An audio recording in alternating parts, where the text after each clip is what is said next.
Good evening. We'll call the meeting to order. Madam Clerk, please call the roll. Present.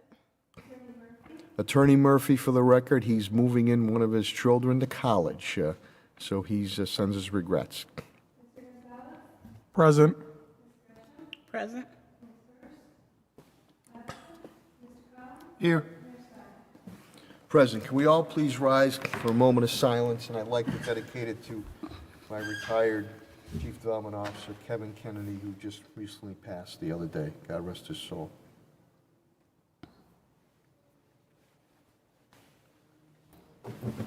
Pledge allegiance to the flag of the United States of America and to the republic for which it stands, one nation, under God, indivisible, with liberty and justice for all. Thank you very much, everyone, and we had a great start of the school year, which is very common for many years now. I want to congratulate Superintendent Dan Warwick and staff and the teachers, students, and families. With that, we'll move to approval of the minutes, approve the minutes of the June 23rd, 2022 regular school committee meeting. Any questions or comments? So moved, Mayor. Motion by Vice Chair Collins. Is there a second, please? Second. Second by Mr. Gonzalez. Due to we still streaming, we have to have a roll call on this. Madam Clerk, please call the roll. Yes. Yes. Yes. Yes. Yes, more than sufficient vote. This matter passes. Thank you. Voting items will be to approve a City of Springfield High School diploma for Angelina Natal. Superintendent Warwick. Thank you, Mayor. Angelina completed all the requirements for the diploma as well as a CD requirement with the state, so she qualifies for a City of Springfield High School diploma. She completed her work in an out-of-district day placement, recommending approval. Thank you, Superintendent Warwick. Any questions or comments? Hearing none, is there a motion on the floor? So moved. Motion by Ms. Gresham. Is there a second? Second. Second by Ms. Naylor. Roll call vote is required. Madam Clerk, please call the roll. Yes. Yes. Yes. Yes. Yes, more than sufficient vote. This matter passes. Congratulations, Angelina. B is to approve a City of Springfield High School diploma for Elliot Velasquez. Superintendent Warwick, please. Thank you, Mayor. Same conditions in the last student we talked about. Elliot completed all the requirements as well as the CD determination, so qualifies for a City of Springfield High School diploma. Again, received services in out-of-district placement. Recommend approval. Thank you very much. Any questions or comments? Hearing none, there's a motion on the floor. So moved, Mr. Motion by Vice Chair Collins, is second. Second. Second by Ms. Gresham. Roll call vote is required. Madam Clerk, please call the roll. Yes. Yes. Yes. Yes. Yes, more than sufficient vote. This matter passes. Congratulations, Elliot. C is to approve a City of Springfield High School diploma for Jesse James Friedman. And you like the spelling of that, huh? I do. And Superintendent Warwick, please. Yes, catchy name. Yes. Again, same circumstances, qualifies for a diploma, completed the coursework as well as the competency determination, and completed the work in an out-of-district private day placement, and recommend approval. Thank you, Superintendent Warwick. Any questions or comments? Hearing none, there's a motion on the floor, please. So moved. Motion by Vice Chair Collins, or second, please. Second. Second by Ms. Gresham. Roll call vote is required. Madam Clerk, please call the roll. Yes. Yes. Yes. Yes. Yes, more than sufficient vote. This matter passes. Mayor, the Jesse reason I James? laughed is that's my son-in-law's name. You expect that somebody of his age because of That's right. but this is pretty young to have Jesse James for. I like it. And to you, Jesse James, congratulations. we'll now You didn't move. have to hold us up for the Yeah. diploma. Right, yeah. Very good, Superintendent, very good. Madam Clerk, would you please note that School Committee Woman Denise Hurst is here? Thank you very much. We'll now move to informational discussion items. A is the enrollment census data. Superintendent Warwick, please. Thank you, Mayor. We have some interesting enrollment census data. That's the first question usually people have as we come back. How are we doing relative to the numbers? We know we've had a drop-off since COVID, as has everyone else in the Commonwealth. So Paul Foster, our data expert, is going to make a pretty comprehensive presentation to you. Paul, I'm going to kick it over to you. AKA Stats. AKA Stats. Good evening. I'll try to live up to my name tonight. Nice to see you all. Good evening. Can you see my screen okay? Yes.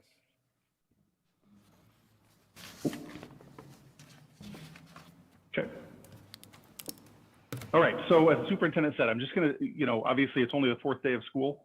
And so I'm just going to give you an update on the enrollment as of the first day of school, and I'll do some comparisons to previous years, and we'll also take a look at some of the factors that contribute to enrollment. So as you can see here, you have our first day enrollment by grade level, and you also have the demographics in terms of our first day enrollment.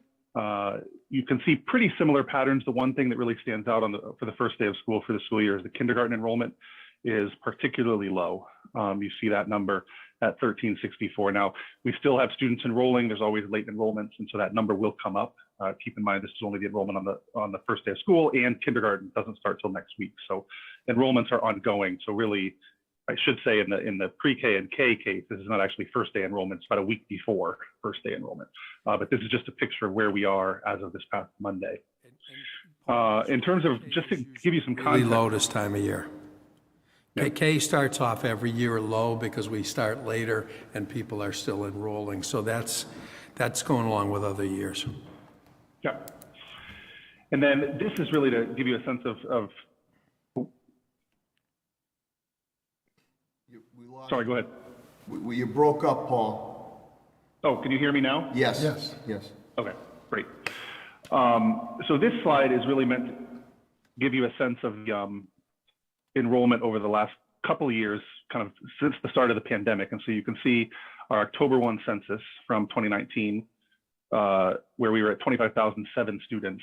And what I've got here is I've got October 1 census and first day of school. And speaking just to what the superintendent talked about, our enrollment's always higher on October 1 than it is on the first day of school. And that's a function of students enrolling later in the pre-K, the K, but also even other grade level students enrolling after the start of school. So, right now we're at that 23,587, or I should say as of Monday, that's the number we were at. That'll come up a little bit by October 1. But one of the things you do see here is since the pandemic started, our enrollment, even on the October 1 census and on the first day of school has been down, although this first day we're up a little bit from first day last year. Here you see the first day of school comparisons for the last 3 school years by grade level. And as the superintendent said, you can see the kindergarten, that low enrollment on the first day of school is pretty consistent over the last few years. The pre-K, that's a reflection of the shift to universal full day. And I think Pat Roach is going to talk a little more about that later. But just to highlight, that's why you see that big bump in the preschool on the left side of this chart. In the other grade levels, there's just some different variations. You see in some of the high school grades were up on the first day of school compared to the last couple of years. And some of our middle school grades, you can see that we're down compared to the first day in other school years. So these next 3 slides, I think, are really looking at, it's all October 1 census data except for this year, because obviously we're not at October 1. So that's why you see a dashed line, just to be clear that, that last dot is not based on the same point in time. But what I want you to notice here is a couple of things. One, in the 2007 through 2012 or so, we were pretty consistently in the low 25,000s for enrollment. We experienced a bump starting in around 2013, where we were actually in the upper, above 25,500 for a few years, with one exception. And then we have come down, and that started to decline prior to the pandemic. So you see that starting in the 2018-2019 school year. So there has been a bit of a trend of declining enrollment that actually predates the pandemic. So that's kind of one of the things I want you to see on this graph. And then if you look at this by grade span, so just in case it's hard to see in the room, the blue line is kindergarten to 2nd grade. The sort of orangey brown line is 3rd to 5th grade. The gray is 6 to 8, and the yellow is 9 to 13. And a couple things here to notice. The biggest thing is that actually our K2 enrollment is the enrollment that has declined the most in the last 10 years or so. Whereas our high school enrollment has actually gone up, and some of that's a reflection of the improvement in our graduation rate and the reduction in our dropout rate. But you can also see our 6 to 8 enrollment is down. And our 3 to 5 is also down, though not as much as the K2. And then pre-K, again, Pat Roach is going to talk in a little more detail about the pre-K, but you can see, big increases in enrollment, and that's a reflection really of the programming that has been increased that's being offered by the district. So the last thing I wanted to do is give you a little bit of potentially some whys, and so it's hard to make, causal connections and say, well, enrollment's declined over the last few years. Obviously, COVID clearly had an impact, but as I said, there's been a little bit of a decline even predating COVID. So I'm going to try to highlight some things that are contributing to that. So the first data I'm going to show you here, this comes from the Department of Public Health. And what I did is I took birth data and then moved that forward 5 years. So how many young people who were born in Springfield, meaning their family lived in Springfield city limits at the time they were born, would be turning 5 by school year. So turning the age for kindergarten. And you can see a decline. It's not a huge decline, right? But from 2016, 2017, 5,500 to 5,200 in the 21, 22. And so obviously that's going to have some impact on enrollment if we see a decline in births. And just to be clear about this, these are young people who were born when their families lived in Springfield. Obviously not all those families are going to stay in Springfield from the time they're born until they turn 5, but it still gives us some sense of the data. The next indicator is population moving in to the city of Springfield from other locations. And so what you see on this graph is this is coming from American Community Survey data from the Census Bureau. And these are 5-year estimates. And what you're seeing is the population ages 1 to 17 moving into Springfield from somewhere else from the prior year. So for example, if you look at the 2020 data, that's the estimate of the population of Springfield that was living somewhere else in 2019. And so the 4 colors are from Hampden County. That's obviously the largest number. So just folks moving within the county, say from Chicopee to Springfield, things like that, from within Massachusetts, from another state, and from abroad. And you can see, at least in the last 3 or 4 years, a little bit of a decline. We were peaking on this number in the sort of 5,500s, and in 2020, you see that number more like 3,500. So some change in migration. And over the last 2 years, certainly COVID would have had a huge impact on people's moving and the normal patterns of movement. And then these are just estimates of the Springfield school age population. So again, this is Census Bureau data, and the school age population, meaning 5 to 17-year-olds residing in Springfield. And you again, mirroring the last graph a little bit, over the last 4 or 5 years, you see our 5 to 17-year-old population going from around 30,000 to down around 27,000 in 2020. These are estimates, so these are not exact counts, but they do give a sense and what is potentially contributing to what appears to be a slight decline in enrollment. And the last one I'll show you this is the enrollment of children who live in Springfield who are attending non-SPS settings. And so the blue bar is charter schools, the orangey brown is out-of-district public schools. That would be school choice predominantly.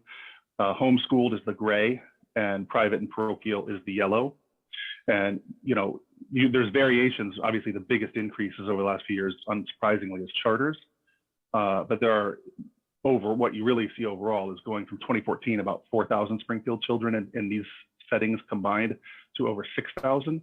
And you do see homeschooling didn't have a huge impact in terms of numbers with the pandemic, but you do see us going from 95, 92 up to 221 and 154. So there was a modest increase in homeschooling as a result of the pandemic.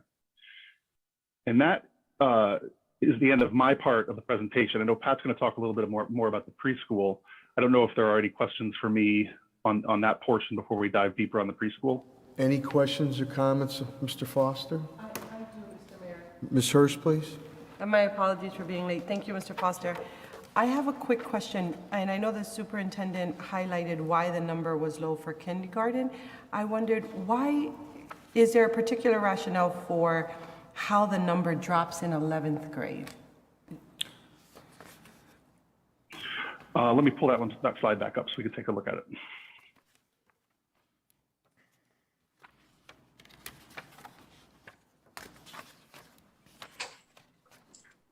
Hang on.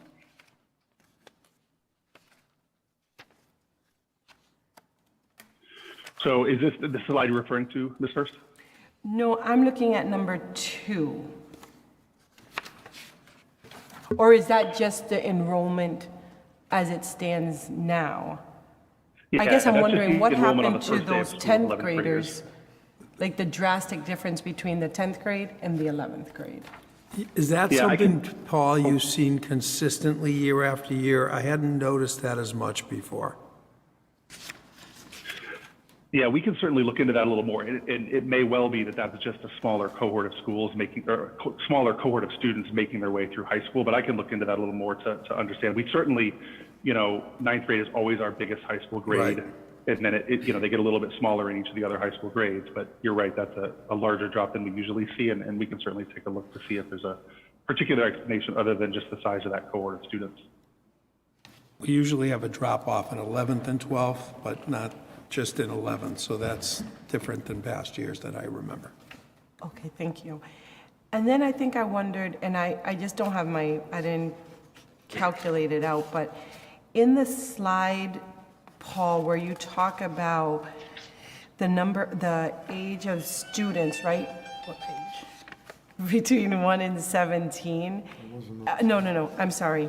5 to 17, and there's 27, does that mean that there are 27,000 individuals between this age bracket in our city? Yes. And then is the gap between that number and what we saw enrolled in 2020, are those students in the categories of the charter, out of district? Yes. Okay, all right. Yeah, and it won't, for clarity's sake too, it won't add up, partly because these are Census Bureau estimates, so they're coming from a different data source. But the other reason is this is age 5 to 17. Obviously, we have 18-year-olds who are still in high school, and we have preschoolers who are enrolled who aren't in the 5 to 17. So actually, if you added our enrollment to the numbers on this slide, Yeah. it's going to be larger than that 27,000. That's because this is narrow to that 5 to 17 age group. Okay, thank you. Thank you, Mr. Hurst. Any other questions or comments? I have a question. Ms. Naylor, please. I was going to ask the question about, and I heard you say something about you're going to dig a little bit deeper into the pre-K and kindergarten in a second, but my question, similarly to Mrs. Hurst, was about the pre-K to kindergarten on slide 4. And so I see that there was a huge increase in the number of students. I have two-part question, actually. So the first one is, I observed that there is a huge increase in the number of students enrolled this year versus the last couple of years. Is that solely because we've increased the number of slots for pre-K And the full-day piece. in the full day? Yeah. Okay. And we're going to do Well, a and- complete presentation on that, but that's a great question. It's way up because of the universal full-day. Pre-K has been very popular, even more than we estimated. Wonderful. And we're the only one, again, Springfield leads the way, the only one in the Commonwealth of Massachusetts that is doing this. Wonderful. So I guess the second part of the question is, and probably we don't have the data yet, but this is our first year being completely for pre-K 3 and pre-K 4 full day, correct? Correct. Okay, so next year we'll probably have the data to see if that number decreases from pre-K to kindergarten, correct? Yeah, we'll be following this kindergarten number, but I think this kindergarten number is going to bump up. Okay. But you got to remember, there's 2 cohort groups in that pre-K number, 3 and 4-year-olds. There's only 1 cohort group of 5-year-olds. So yeah, we expect that number now, given the full-day pre-K, to always exceed the kindergarten number. Oh, that's true. And I mean, I hate to ask for more work from somebody, but is it possible for us to see that? I guess my concern is that because people know us for some really good things, our special education, our pre-K, they know that they can get the best service if they come into Springfield and get those services. And I want to hope that once we get them into pre-K, that they want to stick with us, right? And not just want to transfer their kids out to some other place because they get our free pre-K and then they go somewhere else and take their kids somewhere else. Yeah. I want to see what Yeah. that looks like and if that is. Yeah, that'll be interesting Yeah. to watch. My sense is the folks will stay with us, because don't forget the 4-year-old cohort we're actually having in their boundary school, and folks tend to really love those elementary schools when they start there, and I think they're going to stay. But most of our 4-year-olds, we've made a spot in every boundary school for them, will want to stay in that boundary school, and the continuity will be very positive. Sounds good. Thank you. Thank you, Ms. Naylor. Any other Miss- questions or comments? Yeah, Mr. Mayor, can I ask a quick Yes, question? Ms. Hirsch, go Did ahead. you say that Pat was going to do a presentation today on pre-K? Pat's going to do a presentation in about 2 minutes. Oh, okay. He's going to perfect. I'll follow wait. this one. Okay, We're doing thank a whole pre-K presentation next. It's going to be very interesting data, but so that's how we divided it, because there's a lot to the pre-K piece. Okay. Any other questions or comments? Okay, I'll turn it back to Superintendent Warwick, please. Yeah, I'm gonna- Thank you, Paul. Thank you, Paul. Pat Roach is going to come on next on the pre-K piece. Patrick? Thank you. So as the superintendent was saying, we made a lot of changes to pre-K. I presented at the end of the school year on some of the things we had planned. So one of them was we added boundary schools. We put pre-K in every single one of our elementary boundary schools. We added 12 new schools for this fall. You can see the 12 schools we have listed. And then we made sure that all the 4-year-olds had priority being assigned there. So now every one of those schools gets an extra year with those students. They'll be able to get them at 4 years old instead of at K, and they'll have an extra year to work with those students. It was something that we received a lot of feedback from families. A lot of families, when they're taking their first graders, their third graders, they're dropping them off at Beale Elementary School. They're like, oh, how come you don't offer preschool? So what we wanted to do was open up classrooms in every one of those schools. And as you can see, it made a big difference. This was one of the key pieces to enrolling more students. It was a barrier for families that this is something that they really wanted. So we also opened up the new Ballet Preschool. So we took Ballet that used to have, this past year it had the virtual school, and before that it was Ballet Middle School. But we opened it up and now it's a preschool. So we were able to open up 13 classrooms and serve 173 students. So one of the big challenges we had is in a half-day program, you're able to serve 30 kids. You do 15 in the morning and 15 in the afternoon. When you go to full day, you're only able to serve 15 to 20 students, which means when you convert from half day to full day, you need twice as many classrooms, twice as many teachers, but twice as many physical classrooms in the district. So we had to go around to all those elementary schools, including the 12 we just showed you, to actually find those classrooms, as well as open this new Ballet Preschool in order to be able to serve the amount of students we needed to serve. Adding the new Ballet Preschool is pretty similar to what the school committee allowed us to do a few years ago when we opened the Early Childhood Education Center. And then a few years before that, when we made ELS an all preschool school as well. So we now have the 3 preschool centers, right? ELS, ECEC, and Ballet. And one of the changes we made is we made each one of them into their own boundary.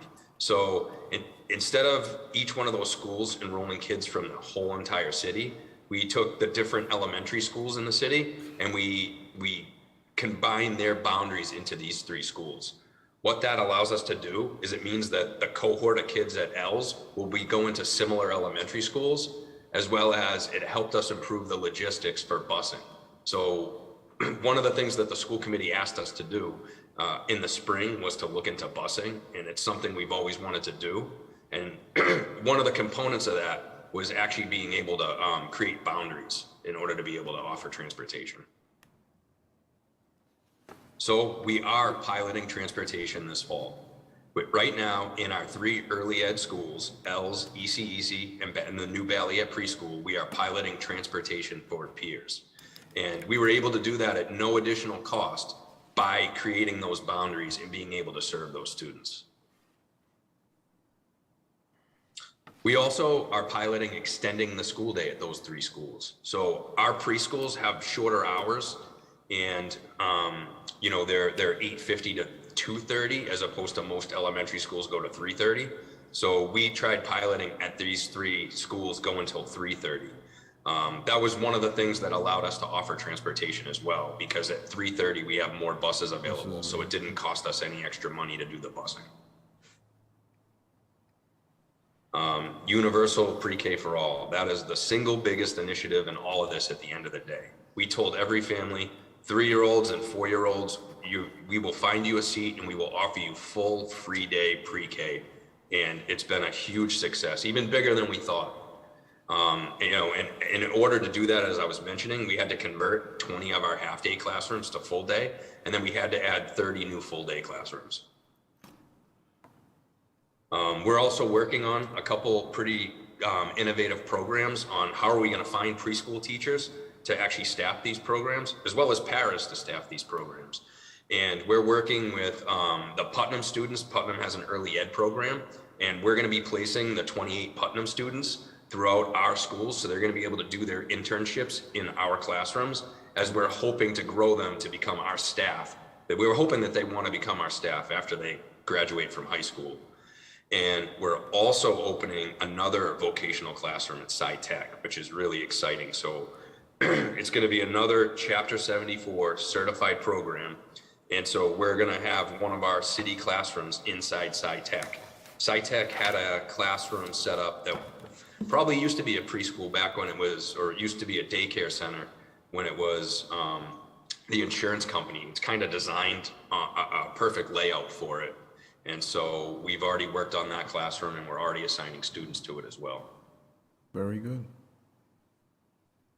Here's a little bit of data on the pre-K to K enrollment. So something you saw in the questions that were being asked on the last slide, our pre-K enrollment as compared to our K enrollment, right now our pre-K enrollment is 129% of our K enrollment, which is pretty amazing, right? And so I pulled out a couple of our like schools just to show you that Holyoke's doing a pretty good job for their pre-K cohort, but you can see Worcester, Boston, New Bedford. What we're doing is actually pretty unique, the amount of kids we've been able to pull into our pre-K program. And then this is a very, very exciting slide. So since 2012, we've been tweaking our program. We've been working to improve it. We've been listening to families, asking families, what do they want? Why aren't they enrolling in pre-K? You know, it's the full day, it's the neighborhood options, it's the transportation. Those are all the barriers to families that we've been working on. And so if you look, our preschool enrollment has increased every single year since 2012. But what's really exciting is if you look at the blue bar on the bottom, that's our full day pre-K. So that you can see our full day pre-K has grown significantly as well. It's a 777% increase in full day from 2012 to 2023. And since last year, we're up over 30%. And since 2012, since 2012, overall pre-K is up 63%. Something else to note is our SPED director, Rose Walzak, our SPED pre-K director, and Lourdes and the team at Student Assignment Services, they're enrolling about 30 pre-K kids a day still. So this number every single day just keeps increasing. And our biggest challenge now is making sure we have enough seats to serve all these students. And I'm happy to answer any questions anybody has. Any questions or comments? I have a question. Ms. Mr. Gresham, Mayor. please. Thank you. Thank you, Pat, for the presentation. So for pre-K, the hours is 9:50 to 2:30, you said? 8:50 to 2:30? Yes, 8:50 to 2:30, except in the 3 center schools, we're going till 3:30. Okay. All right, thank you. Any other questions or comments? Yes, Mr. Ms. Mayor, Hirsch? may I? Thank you, Pat. So there are no more half-days, only full-day pre-K from this point forward? Or do we still have half-day pre-K as well? There are no more half-day, only full-day. And do we have a current wait list, or are we going to have enough seats by the time they start next week? We have about 300 seats spread throughout the district. We have a preschool team that we meet once a week, and we do whatever we can to tweak and find seats. So we have maybe 10 boundary neighborhood schools that they're full. Like there's no seats in those neighborhood schools, but if a student in that boundary enrolls, we are finding a seat for them. And are we prioritizing the 4-year-olds over the 3-year-olds for those slots? We were prioritizing, so up until this point, we've prioritized 4-year-olds in their boundary schools. So if you were in the Beale boundary and you're 4 years old, we got you into one of those seats. If you were 3 years old, we put you in one of the center schools that was part of your boundary. Got it. And so the last thing that I want to say is not necessarily, I think it's not necessarily a question, but I do think it's something that the committee should ponder, and perhaps we should get some more information. But one of the things that I've heard as, and I don't want to say a con, but as a challenge to the universal pre-K has been the teacher shortage, in particular the early education teachers, and how some of the other private early education centers, the Head Starts, the Square Ones, the Educares of the world, are losing a lot of teachers to us, right? And much of it is because they want a different opportunity, but also because of the pay parity. And so it just got me to thinking, after I was talking with some of those advocates, about there's going to be, or if there isn't already, some pending legislation around making sure that early educators who are credentialed and licensed have access to the same sort of pay parity here in local districts. And so I just think we should be thinking about how do we also ensure that we're advocating for those teachers as well, so that we're not leaving those centers that are ultimately sending us those children that will land in our schools without teachers in front of them. I have a question. If Ms. Hurst is done, Ms. Naylor? I have a question, Pat, about the financing. So I wanted to know, with the pre-K 3 and 4, is there a per pupil rate that is provided for those students? Yes, we receive a per pupil rate. So the one unique thing with pre-K is, and all of our funding for all of our students is, are the students we enroll this year, we don't receive the money till next year. So we're always a year in arrears. So the financing challenge for pre-K is only finding the money that 1 year. So we've been able to dedicate one-time money over the years in order to be able to fund the program. But then we receive the per pupil after that, and it's a self-sustaining program. Wonderful, because I remember one of the challenges with the chronic absenteeism was that it wasn't mandatory for parents to send their kids to pre-K and kindergarten. So now that they want to actually send their kids because they get the benefit, I think that's financially good for us as well. And then it allows us to be able to provide adequate resources for the teachers to support the students. So I'm really excited about it. Thank you. Yeah, and our chronic absentee rate at preschool was twice as high as all the other grades. And I think it was a lot about the 2.5-hour program. Very hard for parents to get kids there and get them home, and it just didn't work with their schedules. So the absence rate was very high. We're going to really, I think, drastically improve that. It already was better in our full day than our half-day classes. So that's going to really help us with the consistency. Great. As well as the transportation, right? Because we're Yeah, providing transportation. transportation's, Mr., you're absolutely right, it's always been a challenge on it, and we're trying to hit that, but this universal's key, because I remember years ago when we took over about, increasing the graduation rate, which we've done tremendously, knocking down the dropout rate, building new schools, rehabbing schools, done a good job, but we always had in mind that Davis Foundation, the national speaker that came in, Basketball Hall of Fame, indicating the more money you put on the front end, more investment you put on the front end, the percentages are huge in the back end, and the money, if you put money in the back end, it was flatlining or negative. So that's a strategy we took, and now to have this universal pre-K, the earlier we get to our kids and their families, the better opportunities for them in the city. So the superintendent Warwick, Pat, and the whole team, the whole crew, really commend doing this. And I'm glad to hear that there's an onslaught of people that really want their kids to get into this full-day pre-K, and that's sort of a good problem to have, a little challenge, but a good problem to have, because it's going to pay benefits down the road. We've been working hard at it to make sure we have the number of seats. Recruiting the teachers, as Denise said, is a challenge. Yeah. But we've been working hard at that. And as a former elementary school principal, I can tell you, in an urban center, the kids come in, if they haven't had a quality pre-K, way behind, and it takes years to catch them up.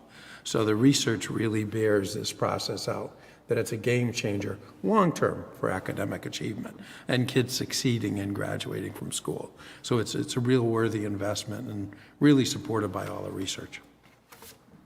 Pat, what's the dismissal time for the pre-Ks that are in the neighborhood schools?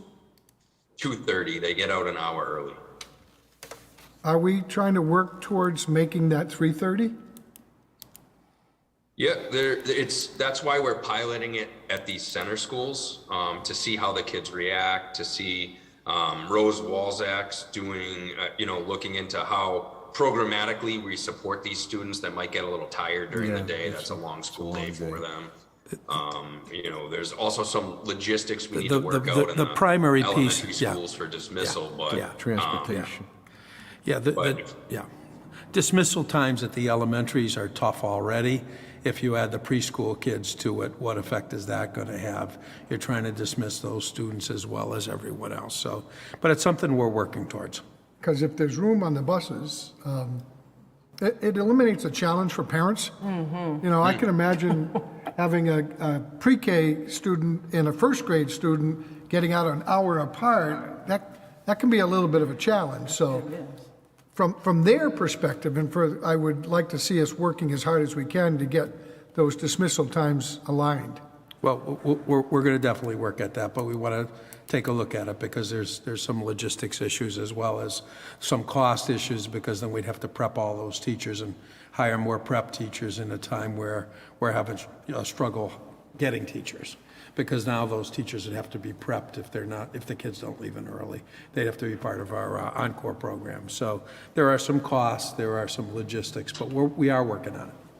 We're going to get some really good data after this school year. So what's tough is the past 2 years with COVID, it's so hard to compare anything. So we're going to get some really good data with this high enrollment, with the new initiatives we're doing, the new boundary schools, transportation. We think we're going to have a really good feel after this year for what the landscape looks like going forward, and we'll be able to have a better idea on how to make those decisions.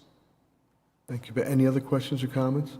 I have another question. Ms. Naylor? Just really quickly about the logistics for the day, for the children. Do they have nap time and things like that built into their schedule? I don't know if Yes, Rose is on the call who could better answer it. I believe they have some quiet time and some cool down time, but not actual nap time. Oh, Rose. It's a long day. We do have scheduled time for the children to rest. We know some of our youngest learners who are starting on their third birthday will need a little bit more time for their brains to rest and be ready to learn again. So we've made policy that if some students need to rest a little bit longer, we let them rest, and then we wake them up after about 45 minutes for our youngest learners. Most from the data we've seen over the past few years, many of our 4-year-olds just need that 20 minutes of rest time that we have. So we're really flexible with what our students need. Thank you. Superintendent, Do they also get snack? Ms. Naylor? Do the preschoolers also get snack? Right now, the preschoolers get breakfast and lunch, and we've applied for all of our elementary schools to get a snack of a couple days a week. And we're just waiting for the fresh fruit and vegetables grant to come through. But isn't it USDA that they get a snack? Isn't that a requirement? We're actually we're not allowed to offer a snack during the school day. If we keep the kids into a longer day, we're allowed to offer a snack. But we're not allowed to offer a snack through the USDA program, is what I should say. Unless it's outside of that school day, we keep them an extended period. Okay. Any other questions or comments? Just wanted to thank Federal- Rose Walzak for her tremendous work in helping us with this initiative, because it's been incredible, and the work she does relative to the quality curriculum and supports for our kids is incredible. Thank you, Ms. Walzak. Any other questions or Thank comments? you. Thank you, Pat. Thank you, Mr. Roach. We'll now move on, if we're done with that, Superintendent, we'll move on to B, school buildings and project updates, please. So I'm going to ask Pat to stay on and just give us an update of the projects we did with our facilities department this summer. These aren't the MSBA projects which we're working on. These are projects with our own general fund dollars that are going on in the schools. We've invested tremendously over the last several years, doing most of the work in the summer where you have the bandwidth to do that. So Pat's going to give you an update on those projects now. So one of the practices we put in about 10 years ago is when we have our carryover money, we come to the school committee and we ask for some money to do some summer projects. During this, we shut down 8 to 10 schools every summer, and we like to do some of the things that the MSBA projects don't cover, right? So the flooring, painting, general refreshing of a building, right? It's the ones that make the students and staff feel better about what's going on and helps us maintain our buildings. So the list of buildings that we closed this summer: Warner, Public Day High, Talmadge, Ballet Pre-K, Brookings, Pottinger, Kensington, and SciTech. So just as a general idea, right when school ends, we start our projects and we end on August 8th. So at Warner, we abated, a lot of our flooring has the asbestos flooring, which is safe, but when you want to remove it, it takes a lot more work and it's pretty in depth. So at Warner, we removed the flooring that was in there and we installed new LVT flooring. And we painted part of the building, and we're in the process of doing a full kitchen renovation there as well. So at Warner, it's going to be about $970,000 that we're spending. And so Berkshire High, you can go on to the next one. Berkshire High, we're doing the same type of projects. We're abating the flooring there as well. We're installing the new LVT flooring, which one of the things I want to point out is it's the best practice now in flooring for schools. It's low maintenance. You no longer need to do all the stripping and waxing that used to take the whole summer for the custodians. You just clean the floors and they look great, and it's a much better product. They have better acoustics and everything. Berkshire High, we did the gym floor and we put in new wall protection, and it was about $456,000 we spent.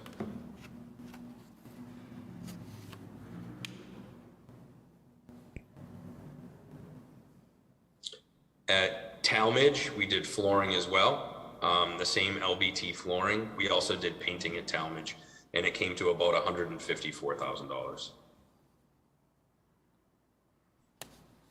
Ballet Pre-K, we did a kitchen renovation there as well, and we put some wall partitions in order to make some extra classrooms, and in total it costed about $725,000 at Ballet Pre-K. Brookings, we installed solar on the roof at Brookings School this summer, and that was part of some money that was available from the tornado and a grant that the mayor had applied for, and it's generating power at Brookings for sustainability. At Pottinger, we divided the library into 3 classrooms, and we were planning on redoing the kitchen, but because of the timing and the supply crisis, we're postponing that one until next summer. So we ended up spending $50,000 at Pottinger, and Pottinger is probably going to be one of the schools that we shut down to do some renovations again next summer. At Kensington Elementary, we painted the entire building, the basement, first and second floor. We also constructed a new wall to create some extra classroom space as well. And that's part of how we're fitting some of the preschools, right? In the Pottinger and Kensington and in Ballet Pre-K, we're adding walls to help create additional classroom space in order to be able to support the new preschools. And at Kensington, we spent a little over $112,000. SciTech, we are replacing all of the windows and doors in the building. And so right now, all the windows have been removed, all the asbestos has been abated. There's some temporary windows in place, and we're about a month or 2 away from the new windows being put back in. They're going to be done in the evenings when the students aren't around.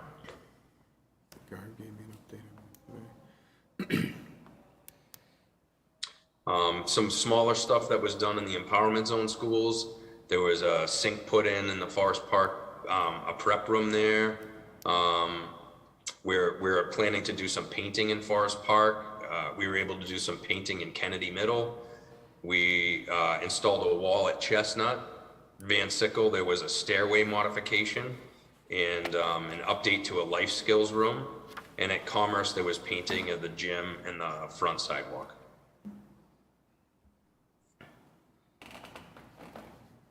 At Central High School, we did not shut down Central High School. They fight us every time we attempt it down, so we did some occupied work there.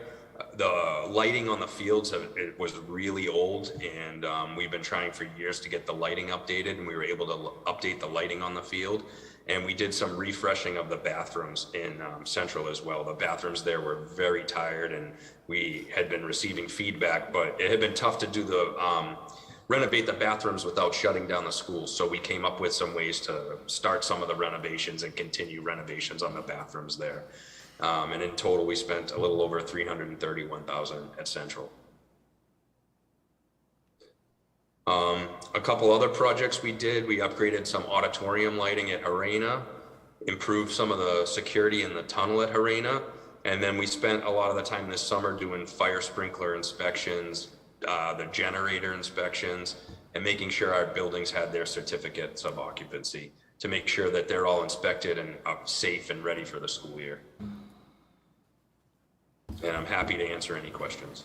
Thank you, Pat. Any questions or comments of Mr. Roach? I have, Mr. Ms. Mayor. Gresham? Thank you. Thank you again, Pat. So, will there be any library space at Pottinger now that they have the petitions in there? Or? I believe they're using another part, so they're not going to have the big library that we're all used to seeing in a school, but they will have a space with books and reading materials available for students to take library materials out. Okay, and so the replacement doors at SciTech, were they classroom doors or exterior doors or what doors? Exterior. Exterior, okay, that's good to know. Thank you. Thank you, You're Ms. welcome. Gresham. Any other questions or comments? Hearing none. I could just Go ahead. thank the Superintendent school committee, because every year now, we've been building a lot of money for this proactive work and getting it done in the summer. Years ago, this kind of maintenance wasn't done, and our buildings were really getting run down. So it's a big improvement, and it's a budgeting focus for us, but I think you really have to put your money in to keep not only your new building projects, but your maintenance, so that you keep your other buildings looking good, and the buildings really look great. And John Kerrigan and our facilities team do an amazing job. Fabulous. They're committed all summer. They're nights and weekends making sure these projects, because they call them summer slammers, because when that school year ends and you need to get it done before right the in school there. year starts back up again, and it's a really short window in order to get this work done.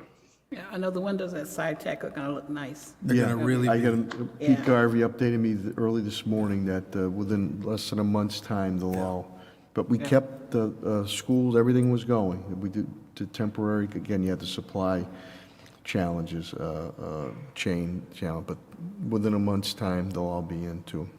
Yeah. If there's no other But questions? you're right, Barb, the windows at SciTech, believe it or not, those were the insurance company windows, and they really needed to be upgraded, so it's gonna be a Yeah. huge improvement for us. Right. If there's no other questions, we'll move to C. This is the COVID-19 update. Superintendent Warwick, please. Yeah, Jeannie Clancy is on, and she's going to give you the update on our COVID-19 procedures. Thank you. Good evening, everyone. Good evening, Jeannie, and thank you, and our Commissioner, too, of Health and Human Services, Helen Colton Harris, both of you, for your yeoman efforts for the last, well, in essence, 2.5 years. Deeply appreciated. Thank you for that. And you're right. We couldn't do this without Commissioner Helen Colton. She's always provided us guidance based on the data. But I want to let you know, for the first time, DESE, CDC, and DPH are all given the same guidance for COVID right now. That's an important note, Jeannie. Thank you for bringing it up. It's Same huge, page. especially for everyone that reads always everything. conflicting. Makes it easy. Yeah. Okay, so the guidance that's out there, Paul, next slide, please, yes. Everyone agrees or strongly recommends that COVID vaccines are still recommended. We provided clinics this summer at a bowl and food site, and there was a clinic at the back to school event at Blunt Park. We're gonna schedule more clinics during the school year. There is no mask mandate. The only place that they are mandated is still in the school nurse office. Masks are still recommended for anyone who has high risk for COVID. We'll respect everyone's personal choice, and we are providing masks as needed or when they're requested. Hand washing and hand sanitizer is still recommended and available. Okay, for testing this year, we're going to use the iHealth Rapid Antigen kits. This will require a clear waiver, which I have until January, but I've already submitted the application for next year that will carry me from January 23 to 24. You have to have written consent. If there's a positive result seen by the school nurse, this still must be reported to DPH. This testing is available for students and staff with COVID symptoms. If you test positive, you must isolate for 5 days. You can return to school day 6 if your symptoms have improved and you've been fever-free for 24 hours without any type of medication. You must wear a mask through day 10 unless you have a negative test. If you are unable to wear a mask, you can return with a negative test or return day 11 without a negative test. The best news is for close contacts, you no longer need to quarantine. Whether you're vaccinated or unvaccinated, staff and students that are exposed to COVID should wear a high-quality mask for 10 days and get tested on day 5, but they can go to work and attend school. If you become symptomatic in school, with written consent, the school nurse will provide an iHealth kit test. Negative test, you can remain in school. It's recommended if you're symptomatic that you wear a mask until it's resolved. We'll retest in 1 or 2 days if the symptoms get worse or persist. If the symptomatic person cannot be tested immediately, the individual will be sent home. They can return to school with a negative test if the symptoms have resolved or if they have documentation from their healthcare provider. A challenge from COVID has been immunization compliance. This is due to the fact that physicians were busy and you couldn't easily make an appointment. So what we're doing again is partnering with Big Y. They're going to help us catch up on the mandated vaccines and still offer flu and COVID vaccines to students in school. Another area was vision screenings that we were delayed on. We now have access to a DPH spot vision screener. This is going to be key for screening our students that are 5 and under, especially after the presentation on the preschool enrollment. Another area is dental services, which were paused. Commonwealth Mobile Oral Health Services are back. They offer dental exams, cleanings, sealants, fluoride varnish, x-rays, fillings, and referrals if needed. Consents have gone home for grades 1 through 12. Pre-K and kindergarten will go home next week when the students are in. Next steps are just to be ready to pivot based on guidance, obviously from Commissioner Helen Colton, DPH, DESE, and CDC. To be prepared, we're tracking inventory. We've ordered masks in case we do go into another surge, and I'm tracking iHealth kits. I just want to end with that it's been a great start to the school year, and we're so happy people are back and we can see their faces. Thank you, Jean. Or I am. Any questions or comments of Chief Nurse Clancy? I have a couple of questions. Ms. Naylor, go ahead. The first one is kind of simple, kind of goes back to one of your slides. You said that if they don't give permission for the school to test, that they have to come back with a negative test. What it would be the proof? How would they prove to you that they have a negative test? They don't have to with the eye health test. We've been taking parents' word based on that. So clearly, if you're sick or the nurse is concerned, we'll follow up with the parent again.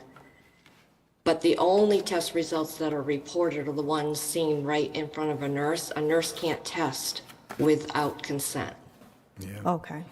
And then the second question is, if somebody does test positive, how are we looking at the number of days that they would have to stay out, or what the requirement would be at that point? That if you test positive is where you're out for 5 days, you can return day 6 if you can wear a mask. So the nurse would count the day they test positive as day 0, unless they were symptomatic, and then you could start day 0 on the day of symptom onset. Okay. Any other questions or comments? I have a question, Mr. If Ms. Naylor's done, okay, Ms. Gresham, Thank you, please. Jeannie. So will this be on the website that people will have access to read, or? There is guidance on the Springfield Public School website that was put up. Oh, okay. Yeah, I know Zell had sent something out to everyone that was going to be on the web, in essence, what you had put across, Nurse Clancy. Yes, it's the same thing, the same Yeah. guidance I just covered. Yep. Any other questions or comments? Okay, Nurse Clancy, you're off the hook. Wait a Just minute, want to Superintendent thank Warwick, I'm Jeannie, like sorry. you said earlier, Mayor, Yeah. that she and Helen Collins just has done such a great job guiding us through this pandemic, and just her and her nurses have worked tirelessly to keep our kids in school and keep our community going. So from the bottom of my heart, I just wanted to say thank you to both of you. Well deserved. Thank you. Thank you. Good night and good evening. We'll now move the reports of standing committees, student relation, parent concerns, Ms. Gresham. And no report, Mr. Mayor. Thank you. B, Buildings Maintenance Committee, Mr. Collins. Certainly couldn't add anything to what Pat went through, so no report. Thank you. C is Legislative Contracts Committee, Mr. Gonzalez. Nothing to report. Thank you. D is Curriculum Programs Committee, Ms. Hurst. Nothing to report, Your Honor.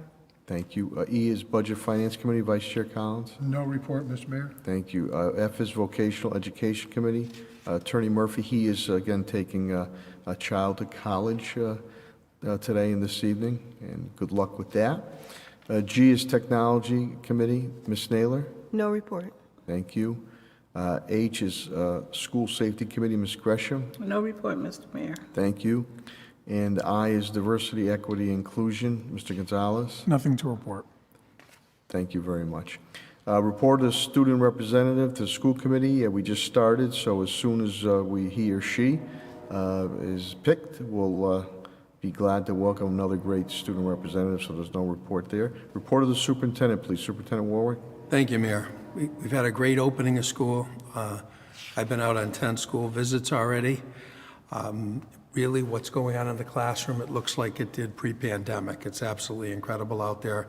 The staff has done a great job getting ready, and the schools are really in great shape. Again, I just want to praise our staff because they come in a week early. They have the PD. A lot of the staff came in before that, and their rooms are just in fabulous state. Very, very welcoming for our kids. Our attendance rates have been following and tracking closely. Our average so far this week is up to 92.8%, almost like pre-COVID. And today it was up to 93%. So that's very, very encouraging on the attendance rate. Our convocation program and our PD week went great. There's an article in your package on the convocation program. But again, I think we have a very aggressive PD program, having 4 days before the school year starts, as well as the convocation day, is more significant than all the other school systems in the Commonwealth of Massachusetts. This past, the week before last, I went to the DeBerry Swan site for a visit and a walkthrough with Pete Garvey. And earlier in the summer, we were there with Barb looking at the traffic patterns, but the progress there is absolutely incredible given the issues folks have with labor and materials. And we're on budget and on time as we speak. So kudos to the team, Peter Garvey, the team, Fontaine, and Denisco, just for doing a great job, and it's coming along great, and really, it's exciting, and you can see, as you go through now, you can see it shaping up. Yeah. And the next week, I went into Brightwood and Lincoln, and we copied a lot of the design elements, and that is just functioning beautifully. So we're making great progress with that project in spite of all the hurdles. Our team has done a great job. That concludes my report, Mayor. Thank you, Superintendent Warwick. And Peter Garvey, my Capital Assets Director, updated me early this morning. We'll look in the very near future to try to get everybody, we'll do a walkthrough when more progress is made. There is a lot of progress there, but we'll do more of a organized type thing or a public show of what's been accomplished there. So, any questions of the superintendent? Hearing none, unfinished business? Hearing none, new business? Mr. Mayor, I have a question. Yes. Before graduation, or around the time of graduation, maybe it was a summer school graduation, now that I think about it, we received a report from DESE that they increased the MCAS score requirement. Could we have on the next agenda some type of understanding of what that means or how that impacts us? I know that's something that you've been looking into, Superintendent. Yes. And it would really be helpful for us to be able to advocate and understand. I mean, first glance, I think it's not great, but I would like to better articulate when I advocate for us what it exactly means for our kids and for our community. No, it's a good We point. can absolutely do that, and it's an issue we're going to definitely need to talk about. It was a troubling time for the Board of Ed to take a look at. After kids had 3 years of interrupted learning in middle school, our ninth graders that are starting high school will have a higher graduation requirement than we've had in the past, when we already have the toughest test in the country. So it was the timing on that. There's a lot of folks pushing back, but we're looking at the numbers, and we'll have Paul do an analysis for you, and we'll put it on the next agenda. But they're increasing the cut scores and to graduate. So it is the timing on that decision is a challenge, no question about it. Because I have a question. Discussion, Superintendent, because that would affect our students that are in elementary school now, right? No, it's actually closer than that. It's not that 2025. far off. Our kids that are going to ninth grade right now, 2025. this is going to apply to. And these kids Yeah. had 3 years of interrupted learning in middle school. So it is very troubling, and it's really in front of us. And like I say, the timing of the decision, the thought process, most of the superintendents in the Commonwealth were troubled with, and I've heard a lot from MASC as well. So, but we'll bring the exact data forward for you so you can take a look at it. I'm glad you brought that up, Ms. Naylor, and let us, dispel to the viewing public. We are all for standards, all for standards. But, and again, I think Massachusetts Commonwealth ranks number one. Number one in the United country. States Yeah. of America. And then through all of our teamwork here, graduation rates up significantly, 86% dropout rates from 4 down to 1.9. Tremendous progress being made. To me, and again, we're all for standards, but I sort of shook my head too. I was a little puzzled that after really 2.5 years, 3 years of challenges with COVID-19, that all of a sudden you're going to increase those standards when I think, again, we have the toughest standards in the country. So I think it was good that you brought it up, because if we're going to lobby saying, hey, we don't want to be depicted, you don't like standards. Yes, we do. We agree with the standard, but not at this time. It should stay, those standards should stay as they are, which are high standards. So by 2025, that's right, if you don't pass those standards, you're not going to be able to graduate. And we're not looking to give anybody a free pass, but I was sort of surprised with that vote. I was surprised. Yeah, I was very surprised as well, and there was a report that came out, I think it was either this morning or yesterday, and it might have been from NIAC, and they were talking about the dismal scores and how the learning loss that kids have suffered because of COVID and the pandemic. And the focus needs to be on acceleration in learning loss, not on adding more stress in other ways that is not really going to produce the end result. And we all know that that is not the way to do it if we want to make sure that our kids are learning and catching up. So I already know that it's going to point to what I think is going to point to, but I think being able to articulate to some of the legislators who really don't necessarily move by passion, that you need to move by data, then it's nice to be able to have that data in our pocket and help convince them that this is why they need to at least forego for now any craziness. And again, we're all on record that we believe in standards and high standards, which we have already. So we don't want to be depicted that we're trying to get away from standards, but I'm glad you brought it up. Any other questions or comments? I would just say to Ms. Monroe-Naylor's point, and I don't know how our local delegation voted, but I want to say that overwhelmingly they reported that the state legislature was absolutely opposed to them increasing the standard. So they did advocate, and the Right. board voted. This was done by the Board of Ed. Yeah, the Board of That Ed. didn't get legislative authorization No. or spend a lot of time getting feedback before the decision from even practitioners in the field. Yeah. It was pushed through singularly by the Board of Ed and without any legislative authority, so.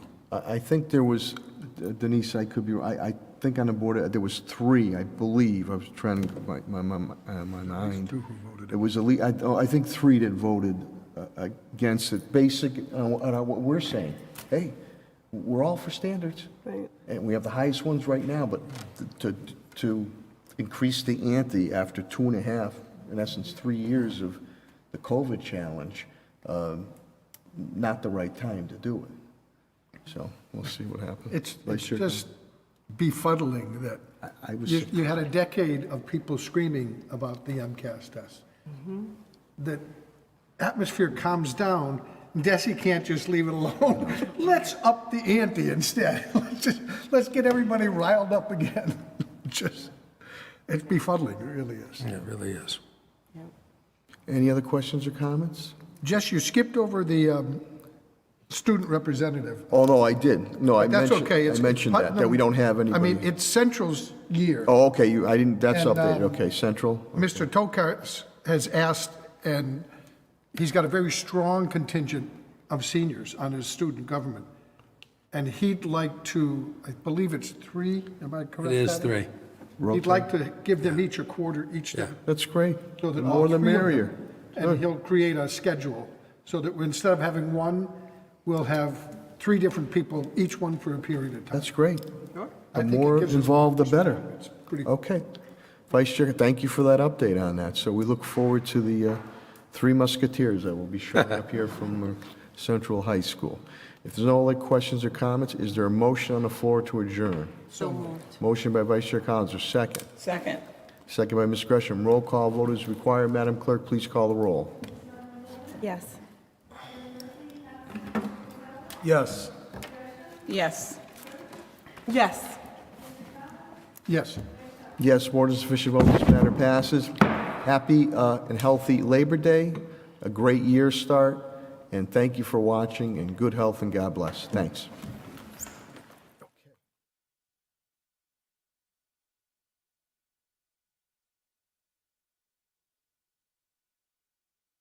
Record